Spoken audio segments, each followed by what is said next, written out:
In today's video, we are going to be taking a look at Summoners War's newest update, COA, also known as Challenge of Ascension. I will also be summoning on 2 viewer accounts as well as my own, so make sure you stay until the end to see what we get.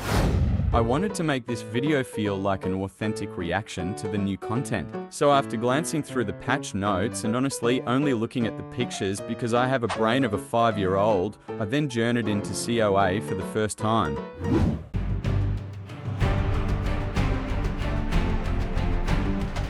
The first things I noticed is that you can only use monsters specific to the tower's attribute. Also, there is a condition at the bottom of the screen. I then put together a pay to win crowd control team and went into the first stage. I'm assuming like TOA, this is the way to go for these towers. It worked perfectly fine, but I did notice that it would probably be better to have at least one unit that can deal with the boss. For example, a unit like Lauren is great at controlling the boss's attack bar so they almost never get a turn. Or you can try to brute force your way through by killing the boss with a huge nuke before he gets a turn. Zyros does a decent job with his skill 1, but it would be better to use someone like Brandia.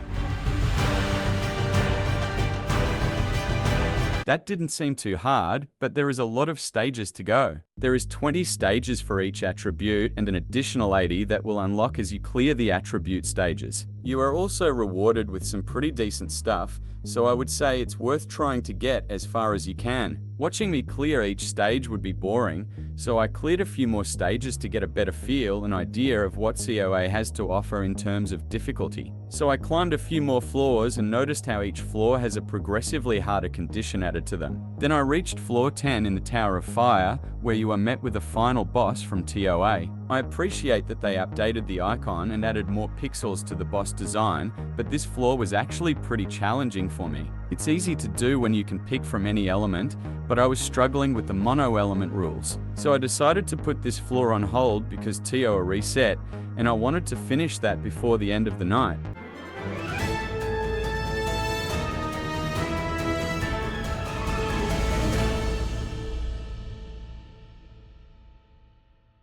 Also, there is new achievements to collect. My final review on this new content is that it is great for veteran players to challenge themselves in difficult PvE content while also grabbing a bunch of rewards along the way. It's also a great way for some of the underused monsters in your storage to have a chance to shine. For example, Mantura is a solid unit to build for the Dark Tower. However, a lot of people in my comments on the post I made about the details of this update have been negative.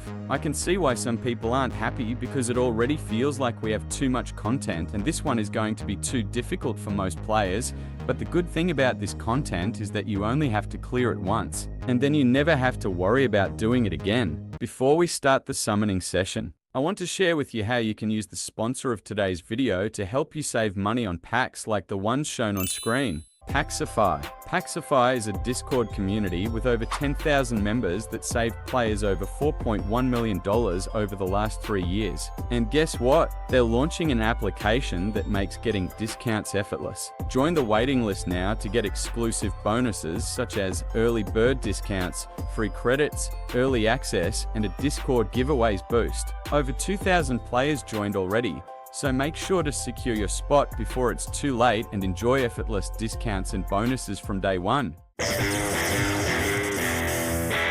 started off the summons on Payload's account. He doesn't have a crazy amount of scrolls, but there's hopefully just enough here to get him something new. I asked if there was anything on his wish list, to which he replied anything he hasn't summoned yet. I started off with his exclusive summons and got nothing new. Then I blew through his mystical scrolls and I did manage to get him something new.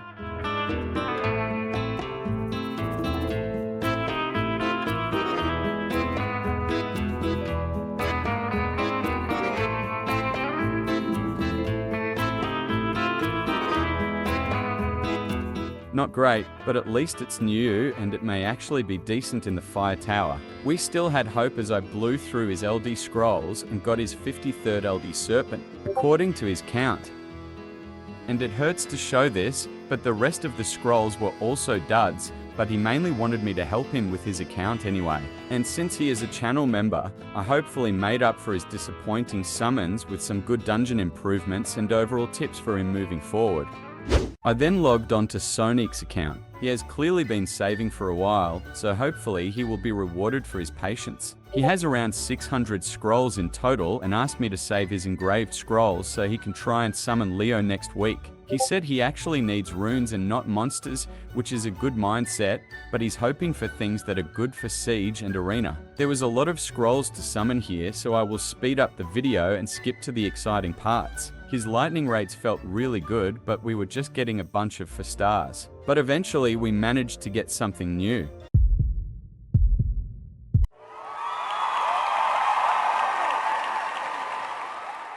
I made a video on this guy soloing giants before the Abyss update. Besides that, I also found that he can be decent in RTA against things like Manon or Rebellio, but I could also see him possibly getting a buff in the future. A few scrolls later, we got another Nat 5.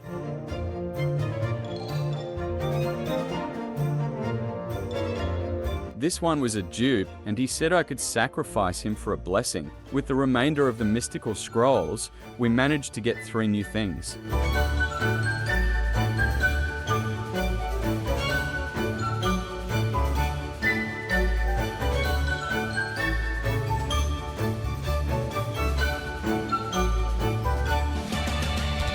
I asked him which one he wanted me to choose, to which he replied, "Oli!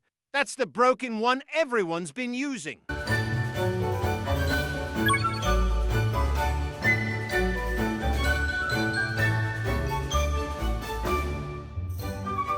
We still have a good chance of getting another one. And of course, this pops out of a water scroll just to taunt me. Wow, Bro. bro. The LD scrolls weren't great, but we got one 3-star that he didn't have. And made up for it by getting another Nat 5 with the legendary scrolls. It was another dupe, which isn't bad because we needed another blessing anyway. Within the 10-year special scrolls, we got the Light Harpy, which is in my opinion a must build for Arena offense. He also got the Dark Nine-Tailed Fox, which was a haul of heroes, but at least he has it now. We saved the best for last and ended it off with 2 new units. The Water Dryad is underrated in my opinion, and the Wind Cyborg, who I still need to make a video on because she is new to the game. Overall, Sonix was happy with the result, and he now has a lot more runes to farm. To end off this video, we are back on my main account, and we have saved up a decent amount of scrolls through the completion of TOA and COA. I also got a few additional scrolls from the achievement rewards and events that are going on. I just want anything new, and as usual, wouldn't mind getting myself a water pudding princess to remove her from my conscious. Surprisingly, with my first 10x summon, I got a Nat 5 that I don't have. Let's go. My honest quick review of this unit is that she can be super annoying to deal with if you don't kill her right away. I honestly hate units that waste our time, but maybe we can create a fun counter-attacking team around her threat ability. I didn't get anything else new until the LD scrolls.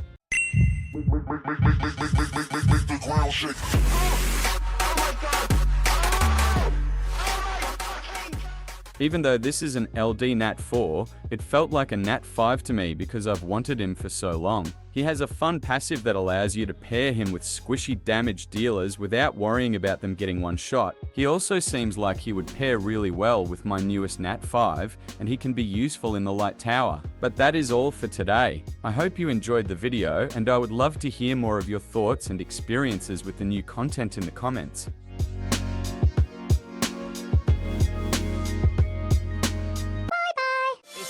Being a slick head. But it's real being a slick head.